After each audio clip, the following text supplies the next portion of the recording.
안녕하십니까. 기독교 한국침례회 진리교회를 섬기는 임원주 목사입니다. 이 동영상은 독립침례파를 자처하는 사랑침례교회 정동수 씨가 2023년 12월 1일에 출판한 칼빈주의 비평이라고 하는 책을 비판하는 18번째 동영상입니다.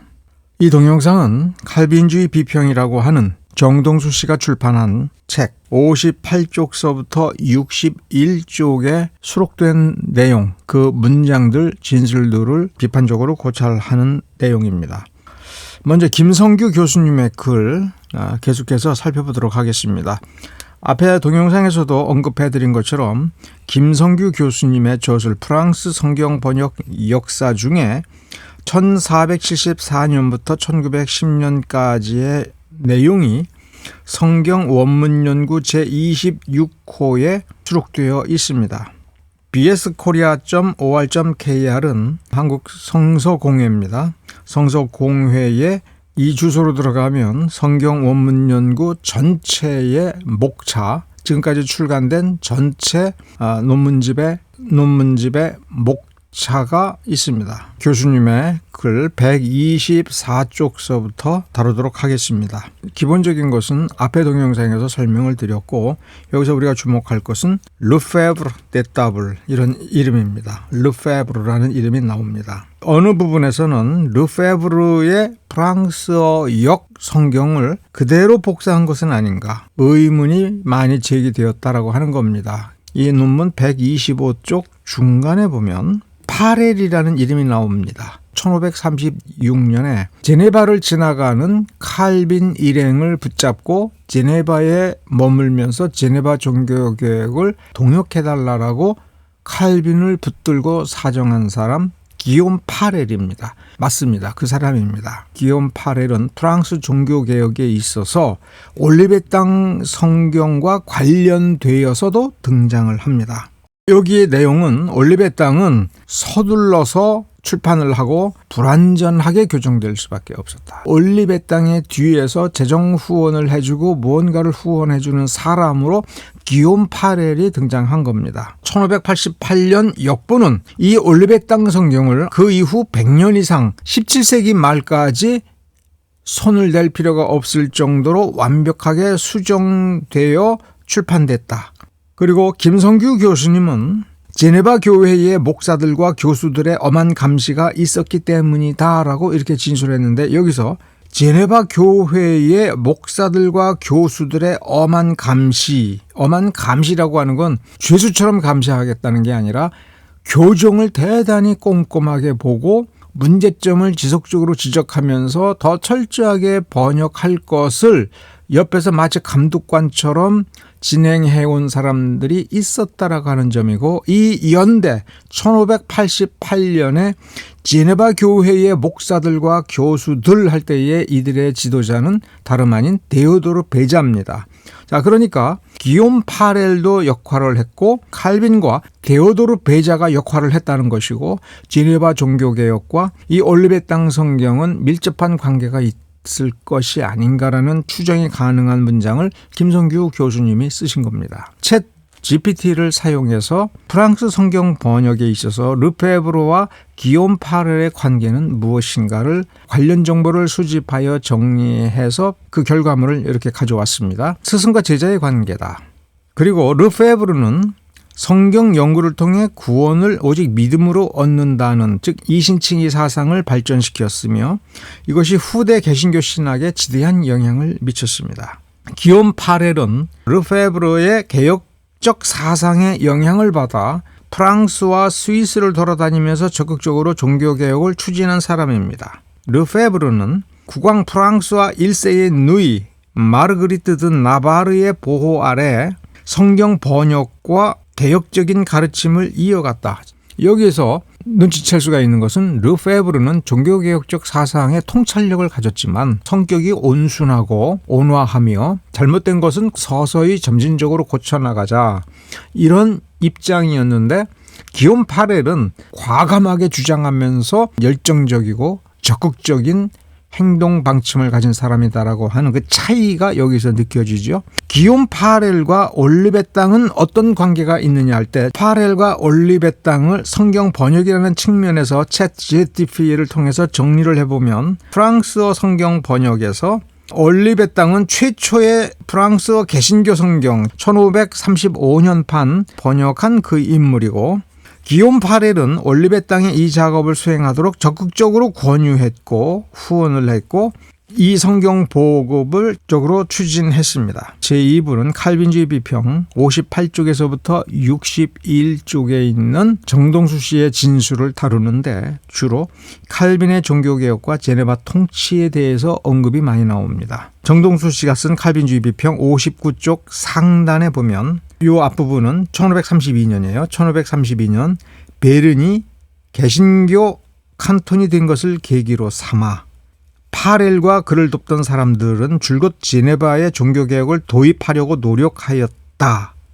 베른의 도움을 힘입어서 제네바는 이 시기에 가톨릭 교회로부터 독립하는 데 성공했다. 자, 먼저 살펴봅시다. 베른이 1532년에 개신교 주가 된 것을 계기로 삼아라고 할 때 요 6번 각주를 보면 정동수 씨는 스위스는 26개의 주로 구성된 연방국가다. 칸톤 26개와 연방국가다. 그리고 종교개혁 당시 스위스의 이 칸톤들은 각각이 원하는 종교를 선택하기 위해 투쟁을 벌였다. 요 진술, 자신들이 원하는 종교를 위해 투쟁을 한다? 이거 왜 그럴까에 대한 역사적 배경이 없이는 아무리 읽어도 소용이 없게 되는 거죠. 자, 챗GPT를 통해서 정리를 했습니다. 스위스 연방의 형성과 발전 과정.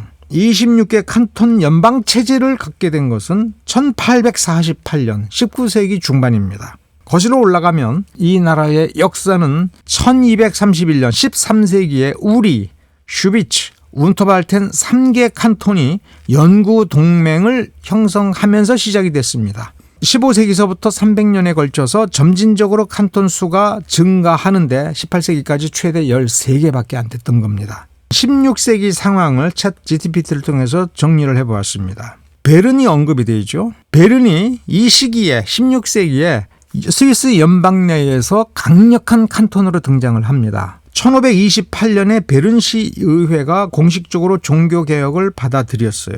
베른은 자체 내에 카톨릭 신앙을 폐지하고 개신교 체제를 도입했습니다. 이것은 쥐리히의 쯔빙글리파의 종교개혁을 베른이 받아들인 겁니다.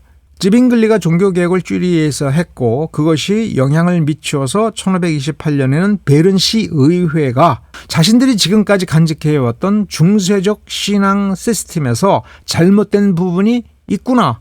그러면 쯔빙글리가 그걸 아주 정확하게 지적을 했으니 우리는 잘못된 거를 버리자. 그러면서 미사를 폐지하고 예배 방식을 개혁을 했으며 수도원과 교회 재산을 몰수하여 국가 소유로 전환했다.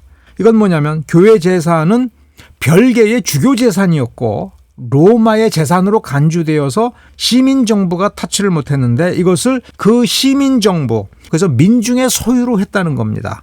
여긴 독일어권이니까 독일어 성경을 받아들여서 대중이 직접 읽을 수 있도록 합니다. 이게 왜 가능했느냐? 이들은 부자였습니다.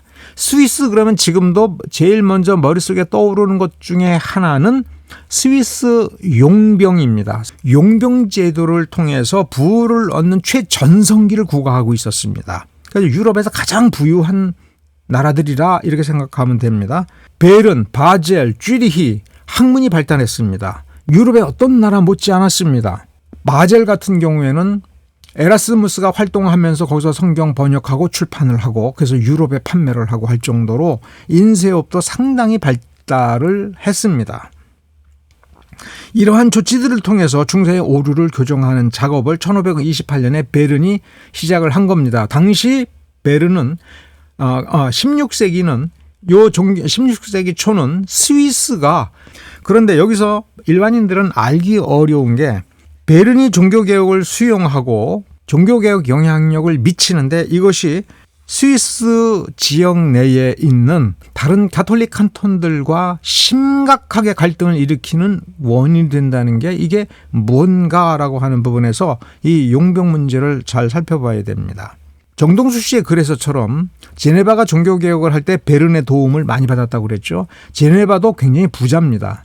특히 그런데 제네바는 그 위치 때문에 상업적인 이익을 굉장히 많이 얻었습니다. 물론 용병도 배출을 했지만 이 제네바는 프랑스와 지금 제네바 남쪽에 있는 사보이 그리고 남쪽을 통해서 이탈리아하고 연결되는 무역로의 중요한 교두보입니다. 그래서 상업적 이익이 대단했습니다. 부자입니다. 더 강력한 도시고 군사력을 가지고 있었습니다. 제네바가 약한 것이 아니라 제네바를 둘러싸고 있는 프랑스 국왕, 사보이 등등의 강력한 제후들과 그다음에 그 동쪽의 이탈리아의 귀족 세력들의 침입을 먼저 막을 수 있는 중요한 역할이기 때문에 베른도 제네바와 동맹을 맺으면서 이익을 얻을 수가 있죠. 제네바는 1526년에 사보이 공작의 통치를 거부하고 독립을 선언했다. 사보이 공작이 이에 반발하여 제네바를 공격을 하자 베른은 제네바를 보호하기 위해 개입하고 군사력을 지원했으니 사보이 공작은 누르지를 못한 겁니다. 1530년에 프라이부르크와 함께 베른, 프라이부르크, 제네바 3자 동맹을 맺었다는 뜻입니다.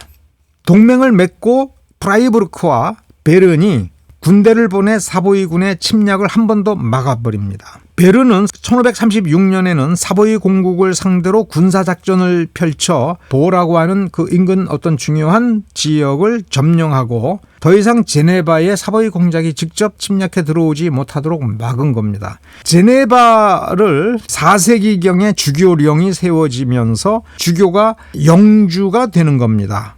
12세기에 제네바 백장령, 즉 제네바 바깥 그 주변 지역과 제네바 시가 분리된 자치체계를 갖게 됩니다.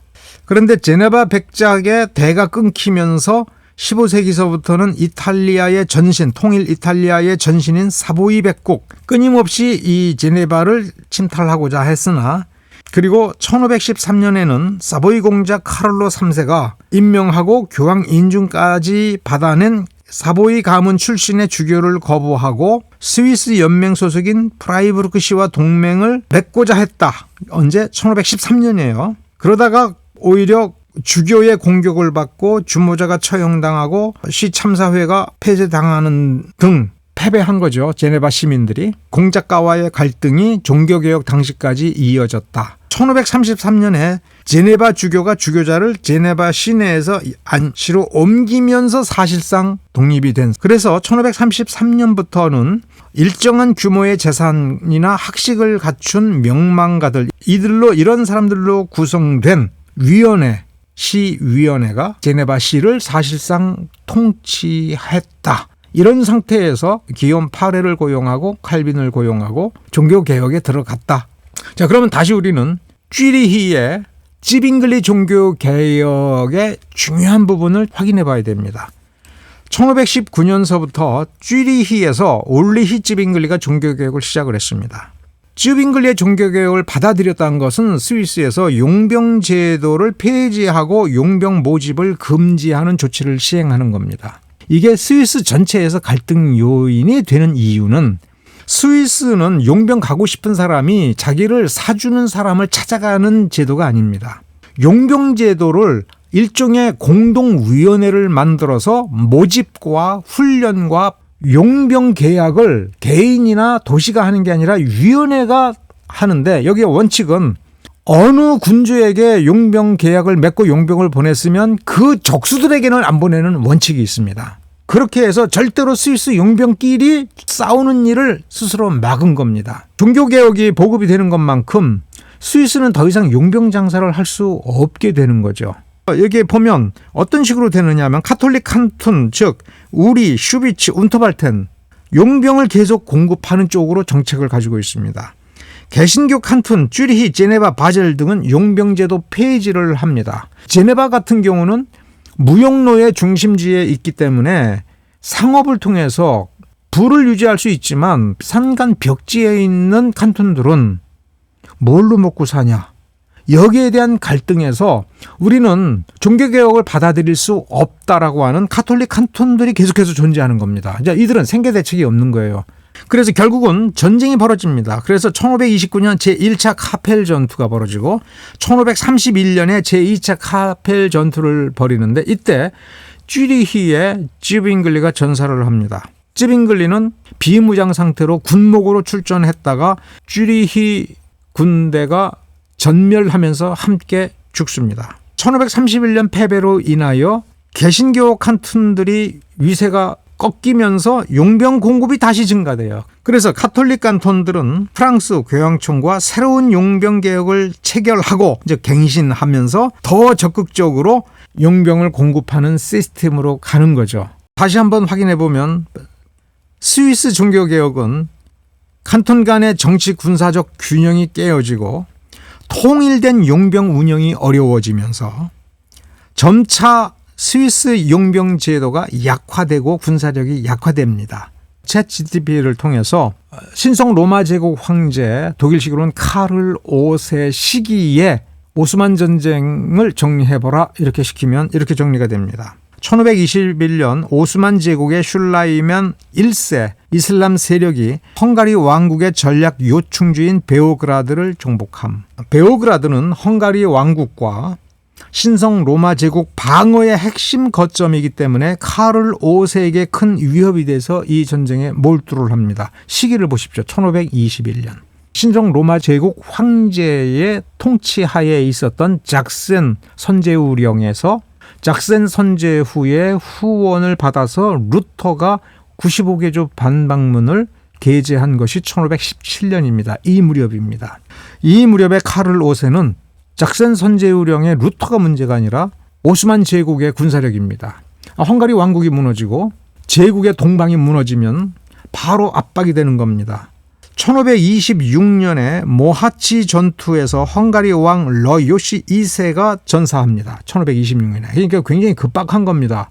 베오그라드가 함락이 돼서 헝가리가 무너질 위기가 되었고 불과 몇 년 뒤에는 헝가리 국왕이 전사를 하고 이것을 수습하기 위해서 하프스부르크로 지금 나왔습니다만 합스부르크와 오스만 제국 간 분할 통치로 이루어졌다. 이게 무슨 뜻이냐면 헝가리 왕국을 뺏겼다는 얘기예요.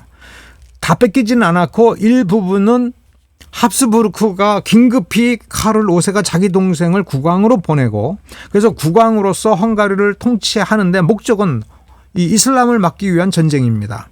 그리고 상당 부분은 오스만 제국이 들어와서 차지해서 지금 갈등 상황이 이 헝가리 내에서 벌어진다는 겁니다. 1529년에는 불과 몇 년 뒤에는 지금의 오스트리아 빈을 포위한 겁니다. 빈은 신성 로마 제국의 수도입니다. 그런데 이때의 종교개혁이 독일에서 일어났을 뿐만 아니라 스위스에서도 일어나면서 용병 안 보내겠다. 우린 용병 안 하겠다라고 나서니까 얼마나 지금 속이 타겠습니까?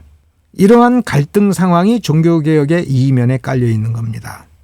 정동수 씨의 칼빈주의 비평 59쪽 하단에 보면 1534년에 공식적으로 제네바의 목사가 된 파렐, 기욤 파렐입니다. 제네바 종교개혁에 고용이 된 겁니다.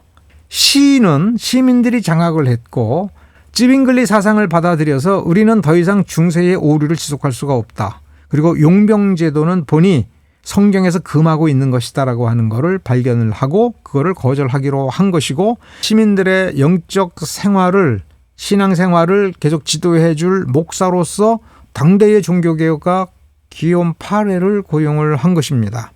근데 여기에서 정동수 씨는 기욤 파렐이 종교개혁을 이끌어 나갈 능력이 없었기 때문에 칼빈을 끌어들였다. 기욤 파렐은 에라스무스로부터 이렇게 비난을 받을 정도로 인격적으로 문제가 있다. 이렇게 지금 기술하고 있죠.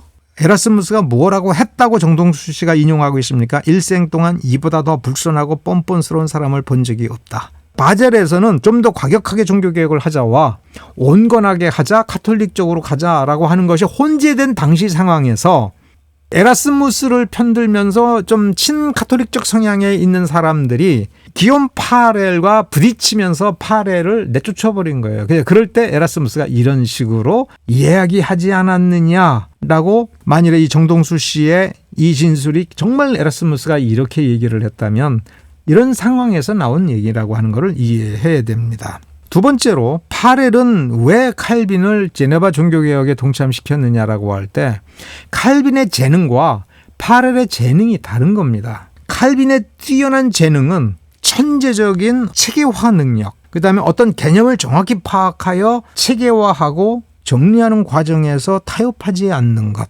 집요한 이러한 능력. 그리고 파렐에 비해서 칼빈은 여전히 젊은 사람이라는 것. 칼빈을 적임자라고 본 거죠. 그래서 붙잡고 설득을 한 겁니다. 여기 보면 바젤에서의 활동과 축출, 제가 설명드릴 부분이 있습니다. 그래서 1524년에 바젤에서 추방했고, 그래서 그는 스트라스부르와 몽벨리아르 그리고 제네바에서 돌아다니면서 개혁운동을 펼친 겁니다. 잘못 보면 어느 한 군데 정착하지 못하고 돌아다니는 사람인 것처럼 생각이 될 수가 있습니다. 이 시기의 특성상 이렇게 또 열정적으로 돌아다니는 사람이 필요했던 겁니다.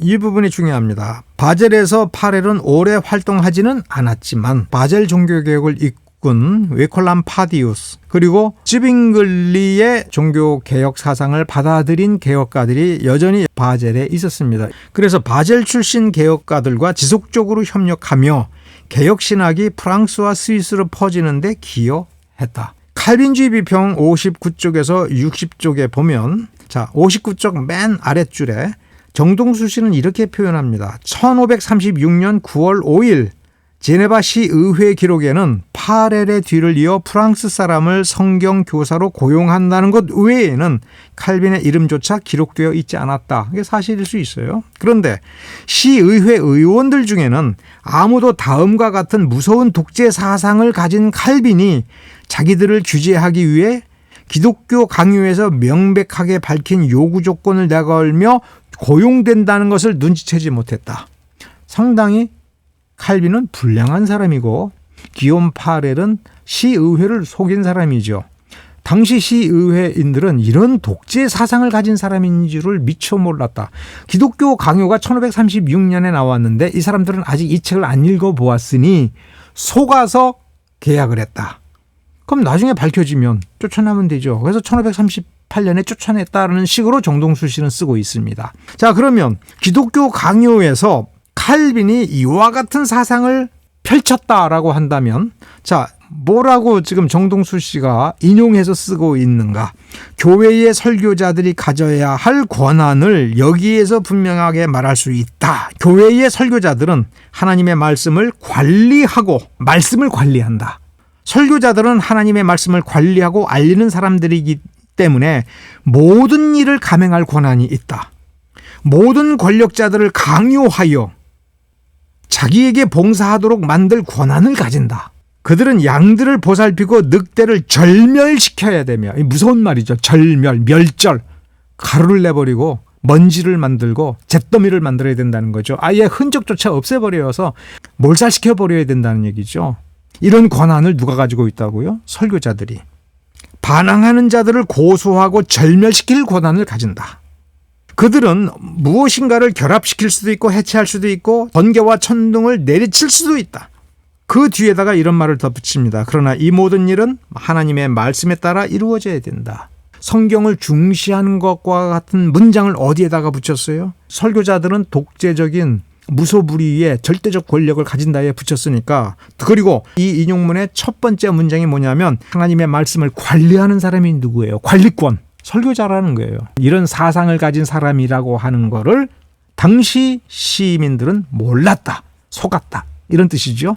칼빈이 기독교 강요에서 명명백백하게 밝힌 이 요구 조건, 그러면 이 내용이 있는 기독교 강요 그 출처를 명시해야 되겠죠. 그런데 정동수 씨는 이 인용문의 출처가 칼빈의 기독교 강요 어디에 몇 번째 페이지에 있는지, 그리고 이 번역문은 누가 번역을 한 것인지, 정동수 씨 자신이 영문판안에서 번역을 해온 것인지, 라틴어판에서 번역을 해온 것인지, 원광연 씨가 번역을 한 것인지, 생명의 말씀사 판본에서 있는 그걸 그대로 가져온 것인지를 밝혀야 되는 겁니다. 그런데 정동수 씨는 밝히지 않았습니다. 단언컨대, 그리고 일부러 찾아봤지만 기독교 강요 어디에도 이러한 문장은 존재하지 않습니다.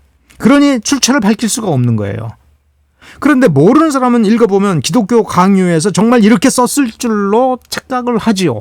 이 번역문 전체가 정동수 씨는 어디서 가져온 것인지를 검색을 해봐야죠. 구글에서 검색을 해보면 칼빈의 이름이 나오거나 기독교 강요가 나오는 게 아니라 사랑침례교회 정동수 씨의 글이 나옵니다. 여기 보면 PDF가 있죠. 칼빈주의 바로 알기 제4번 루터와 칼빈의 흑역사 종교개혁 시대 이 PDF 파일을 열어보면 여기 그대로 이렇게 나옵니다. 기독교 강요에서 말하는 교회 목사 설교자가 어떤 사람인지 아는가 하고서 뒤에 다른 의견을 가질 권리 45쪽 이렇게 나와 있습니다.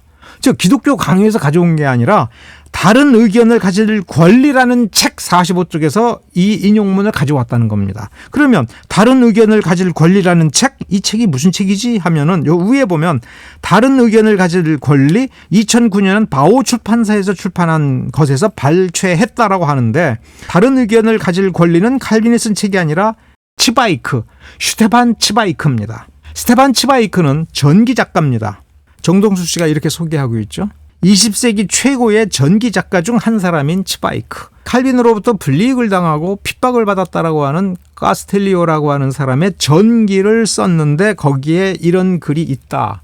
이것이 입맛에 맞으니까 정동수 씨가 스테반 치바이크의 글에서 인용해 오면서 마치 기독교 강요의 이러한 사상을 펼친 것처럼 지금 쓰고 있죠. 제가 보기엔 그건 모함입니다. 기독교 강요 전체에서 딱 한 군데 원광현 씨가 번역하고 크리스천 다이제스트가 2003년에 출판한 기독교 강요 학원 183쪽에서 딱 한 군데 가장 근접한 표현이 이런 게 있는 겁니다.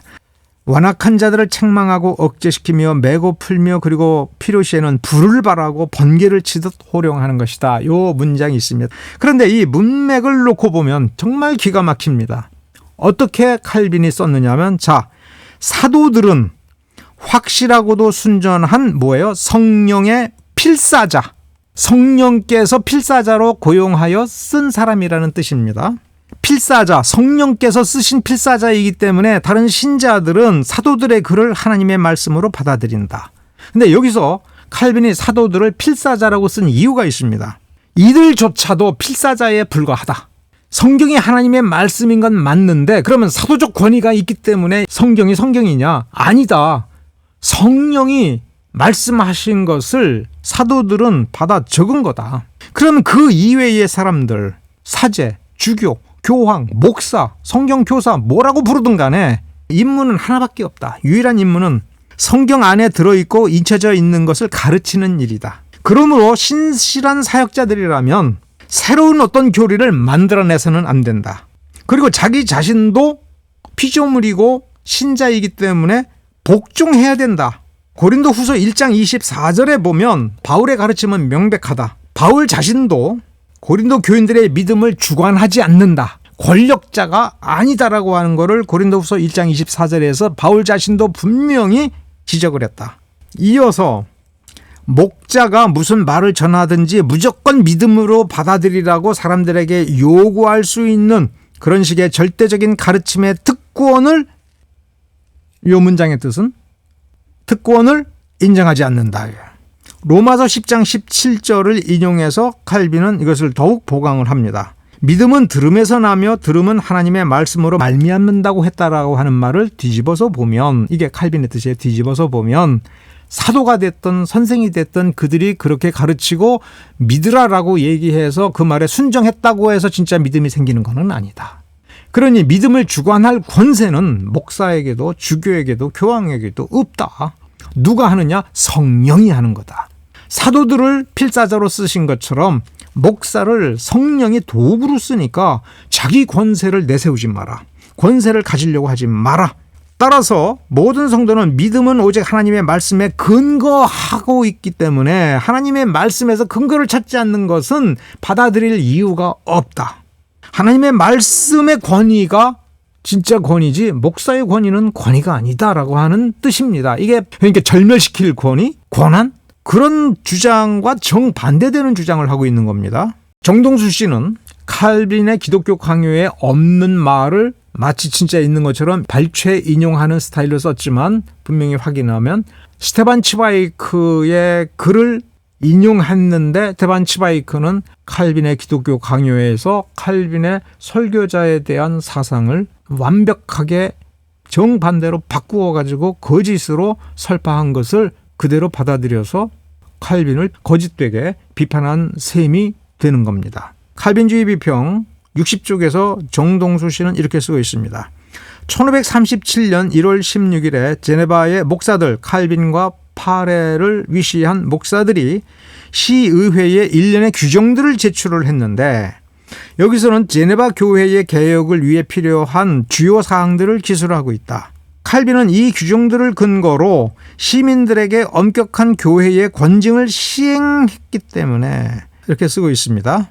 칼빈은 실제적으로 성도들의 삶이 변화될 수 있는 조치들을 취했다. 여기서 분명히 칼빈은 뭐라고 주장을 했다라고 지금 정동수 씨가 쓰고 있냐면 종교개혁 신앙 고백에 참여하지 않는 시민은 누구든지 도시에서 추방해야 된다고 주장하기도 했다. 어거스틴의 신권 통치 개념을 이용하여 제네바에서 하나님의 이름으로 시민들을 위협하고 가진 만행을 저질렀다. 이렇게 썼습니다. 계속해서 정동수 씨는 계속해서 60쪽에서 쓰기를 칼빈이 제시한 교리교육서와 신앙교육서를 시민들이 수용하고 교회의 신권 통치를 받아들이는 것은 애초부터 불가능했다. 따라서 수용 과정은 순탄하지 못했다. 제네바 시민들은 천주교 교황보다도 더 완고하고 무서운 칼빈의 독재 하에서 신음하고 죽어가야 했다. 칼빈은 자신이 직접 저술한 기독교 강요에 따라 하나님의 이름으로 이러한 독재적 조치들을 집행하고 시민들을 죽였다. 결국 시민들이 반발하여 1538년 4월에 칼빈과 그의 일당을 제네바로부터 추방했다. 그래서 쫓겨났다. 이렇게 기술을 하고 있습니다. 정동수 씨가 무슨 취지로 이 글을 썼는지 그 취지는 분명하지요. 자, 1537년 1월에 제출한 그게 뭐냐? 개혁주의 마을이라고 하는 곳입니다. 개혁주의 마을에 제네바 교회의 조직과 예배에 관하여라고 하는 스크랩이 올라가 있습니다. 이것은 칼빈과 목사들이 1537년 1월 16일에 제네바 시의회에 제출한 그 문서의 전문이 번역되어 있는 흔치 않은 곳입니다. 다음 카페 개혁주의 마을에 이 전문이 있습니다. 지형기라는 분이 번역을 했고요. 여기에 보면 원글은 존 칼빈이 1537년 1월 16일에 썼다. 제목은 제네바 교회의 조직과 예배에 관하여. 여기 마지막 부분인데 이 맨 뒤에 있는 이 문장을 보면 이 문서가 어떤 성격의 문서인지가 드러나게 됩니다. 좀 제가 다시 정리하여 이렇게 썼습니다. 어느 부분을 보냐면 제안합니다. 이 제안서를 왜 제출을 했냐면 승인받기 위하여, 더 진전되기 위해서는 더 자세한 어떤 후속 조치들에 관련된 제안서들을 당신들에게 제시할 겁니다. 자, 그러면 이 조치들은 시행되고 있습니까? 안 된 거예요. 이렇게 권고하고 있어요. 여러분께서 지금 위에서 언급한 이러한 권고를 참으로 하나님의 말씀에서 비롯되어진 것이라고 여기신다면 본 진술에서 하나님의 영광을 유지하고 그러한 통합 안에서 교회를 보존하기 위하여 그러한 질서들이 어떠한 중요성과 결과들을 갖게 될지 고려하셔야 합니다. 왜 고려해야 된다고 얘기해요? 제안이니까. 자, 그러면 예배 조직, 미사 등등에 관한 건데 이게 시행됐습니까? 이 문서 맨 앞에 개요를 이형기님이 쓰셨는데 거기에 뭐라고 되어 있냐면 이 제안서에 있는 어느 것 하나도 제대로 수용돼서 시행된 바가 없다. 시의회는 아무것도 받아들이지 않았다. 이렇게 돼요. 자, 그러면 정동수 씨가 언급한 것처럼 칼빈은 왜 제네바에서 1차 개혁을 하다가 쫓겨났을까? 여기 이 문서에서도 미사 제도를 개혁을 해야 된다. 우리는 단순히 종교개혁은 로마 카톨릭과 단절하는 것만 생각을 합니다. 그런데 단절했으면 예배를 어떻게 드려야 될 것인가? 미사를 어떻게 드려야 될 것인가에 대한 조치들이 있어야 됩니다. 떡상은 어떻게 해야 될 건가? 설교를 하는데 떡상을 설교단 밑에 그냥 펼쳐놓고 미사 드릴 때처럼 거기다가 뭘 갖다 놓고 있어야 되는가? 필요가 없으니까 이걸 치워야 된다면 어디다 치워야 될까? 이런 것까지도 논쟁이 됐던 겁니다. 종교개혁 시대에는. 미사를 안 드리면, 미사라고 하는 건 예수 떡과 포도주를 가져다 놓고 사제의 축복 기도에 의하여 그거를 예수의 살과 피로 바꾼 뒤에 제사 드리는 겁니다. 그러면 이제 미사를 뭐로 바꾸는 거냐면 성만찬으로 바꾸는 거예요. 미사에 떡과 포도주가 있는 것처럼 성만찬도 떡과 포도주가 있죠. 그대로 써야 되는 겁니다. 자, 그러면 이제 구체적인 방법을 생각을 해야 돼요. 여기에서 시민들과 그리고 시의위원회와 칼빈과 목사들의 의견이 충돌했습니다. 어떻게 충돌을 했냐면, 이해하기 쉽게 얘기하면 로마 카톨릭을 다 쫓아냈으니까 미사의 여러 가지 형식과 떡과 포도주, 특히 떡을 로마 카톨릭을 쫓아냈고 주교를 쫓아냈으니까 옛날에 하던 대로 그냥 하면 편하지 않느냐. 그냥 하자. 이게 시의원들의 주장입니다. 실제로 이제 주일날 부딪힌 겁니다. 카톨릭 주교가 쓰던 그대로의 떡을 가져다 놓고 포도주를 가져다 놓고 자, 이제 목사들은 와서 진행해. 뭐 그거를 미사로 부르든 성만찬으로 부르든 주일날 예배드리고 해. 이렇게 된 겁니다. 그러니까 칼빈과 종교개혁적 목사들은 우리 못해. 주교 쫓아냈고 목사가 설교하고 미사를 집전한다고 해가지고 이게 종교개혁이냐. 사제들이 하던 대로는 하지 말자. 그런데 이렇게 하라고 우리 목사들한테 강요하니 우리는 못하겠습니다. 그러니까 시의회에서 3일 내로 제네바를 떠나 이렇게 결정을 한 겁니다. 그러니까 우리는 여기 하루라도 머물 이유가 없다. 3일 안에 떠나라고 했지만 우리는 오늘 당장 떠난다고 해서 그날 바로 떠난 겁니다. 칼빈의 종교개혁을 못 받아들인 거는 좀 맞는 얘기예요. 우리 철저히 바꾸자. 성만찬 철저히 성경적으로 하자. 시민들은, 그리고 특히 무엇보다도 나름대로 유식하다라고 하는 시위원회, 시의회 위원들은 무슨 소리야. 우리 옛날에 하던 대로 하면 되고, 여기 카톨릭 사제들은 여기 와서 말도 못 꺼내지. 우리끼리 예배 드리는데 우리 편한 대로 해. 누가 독재를 한 겁니까? 누가 성경대로 하자는 겁니까? 이것이 실상입니다. 좀 더 추가적으로요. 1542년에 즉 쫓겨났다가 칼빈이 다시 제네바로 돌아와서 1542년에 제네바 컨시스토리라고 하는 거를 설립했습니다. 컨시스토리는 오늘날 우리는 당회로 번역이 됩니다. 이것 때문에 장로주의자들은 칼빈은 장로교회를 세운 사람이다라는 식으로 말을 하게 되는데, 어쨌든 그것은 이제 장로주의자들의 주장이고요. 당시 1542년에 제안하고 만들기 시작한 컨시스토리에서 목사의 권한이 뭔가, 어떻게 생각했는가라고 하는 거를 이때 당시의 문서를 확인해 볼 필요가 있는데, 우리 시청자들이 접근하기 쉬운 자료는 한국교회법연구소라고 하는 이 사이트에 2013년 8월 18일에 소재열 교수님이 칼빈대학교 신학대학원 장로교회사 강의를 하신 분인데, 소재열 교수님이 올리신 이 글입니다. 이 글에서 이때 당시에 컨시스토리, 교회 재판소라고 할 수 있는 이 당회의 구성과 역할에 관한 칼빈의 생각을 보면 목회자, 설교자에 대한 목사의 권한에 대한 칼빈의 이해를 좀 더 확실하게 확인할 수가 있습니다. 더군다나 칼빈을 쫓아냈다가 할 수 없이 칼빈을 받아들인 제네바 시가 칼빈의 주장을 적극적으로 받아들일 수밖에 없는 1542년 이 시점에서라면 칼빈은 자기가 하고 싶은 얘기를 다 쏟아낼 수가 있고 요구할 수 있는 것을 다 요구할 수 있는 입장 아닙니까? 이 시점에서 칼빈은 목사의 권한이 무엇인가, 교회가 신자들을 재판할 수 있는 권한이 무엇인가에 관한 이 진술은 매우 중요하고 되새겨볼 만하죠. 챗 GTP부터 확인해 봅시다. 1542년부터 실제로 운행한 제네바 컨시스토리의 구성을 보면 목사 5, 6명과 12명의 장로인데 12명의 장로는 시의회에서 선출을 합니다. 이때 5, 6명의 목사는 시의회가 고용한 피고용인 목사들입니다. 칼빈이 주요 지도자로 참여하지만 결국 지배권은 어디에 있습니까? 시의회에 있는 것이고, 표결을 하면 누가 이깁니까? 사안을 판단하여 누군가를 징계 처벌을 한다고 할 때 다수결에서 누가 이깁니까? 목사 독재는 불가능합니다. 한 사람이 딱 들어가가지고 혼자 독재적으로 결정할 수 있는 구조가 아닙니다. 목사만 해도 5, 6명이 들어가고 그 2배수인 12명의 장로를 시의회가 지명하여 보냅니다. 소재열 교수님의 글 중에 결론부 바로 위에 부분에 보면 칼빈은 제네바에서 출교, 교회에서 쫓아내는 거예요. 그건 일시적인 것이다 라고 얘기합니다.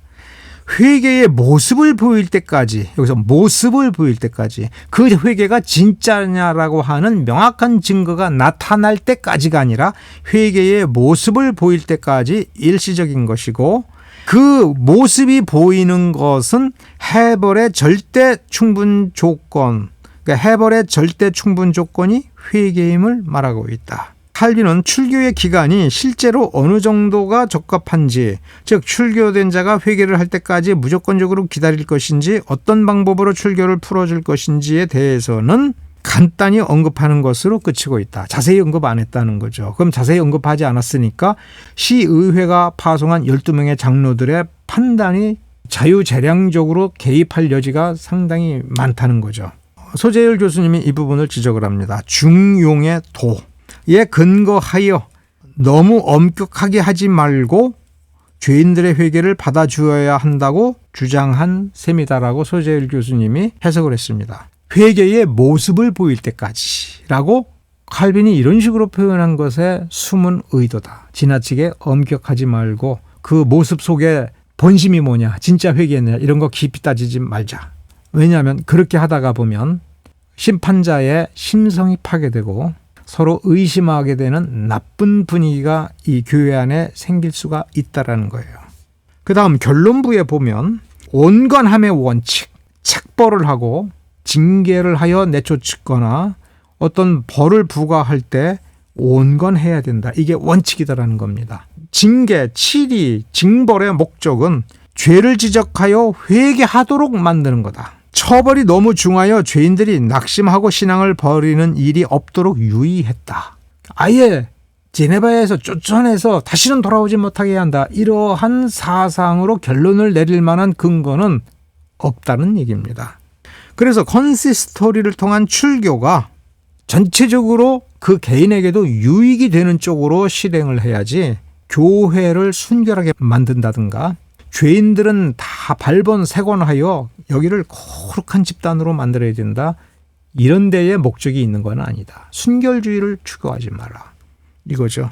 그래서 실제로 출교한 자는 소환자에 비해서 극히 낮은 비율이다. 이게 그 근거고 컨시스토리를 어떻게 움직였느냐에 대한 판단을 할 수 있는 굉장히 중요한 거다. 조금이라도 흠이 있으면 무조건 쫓아내고 죽이고 그런 일이 없다라는 얘기입니다. 그리고 마지막 부분에서 소재열 교수님은 제네바 컨시스토리를 교회 재판소를 단순한 사회 통제 기능으로 분석하는 것은 분명히 문제가 있다. 아니다라는 얘기예요. 시민들을 통제하기 위하여 교회 재판소를 만들고 운영하고 규칙을 강제하여 꼼짝 못하게 하는 독재를 추구하는 독재주의적, 독재적, 절대 권력적 신정정치를 추구하지 않았다. 그러니 감히 여기서 이 동영상의 결론을 내린다면 정동수 씨는 사실과 다르게 칼빈의 역사를 흑 역사로 채색해서 왜곡된 이미지를 그 책을 통해서 만들어서 우리에게 제시하고 있다. 이렇게 결론 내릴 수가 있는 겁니다. 자, 오늘은 여기까지 다루도록 하겠습니다. 감사합니다.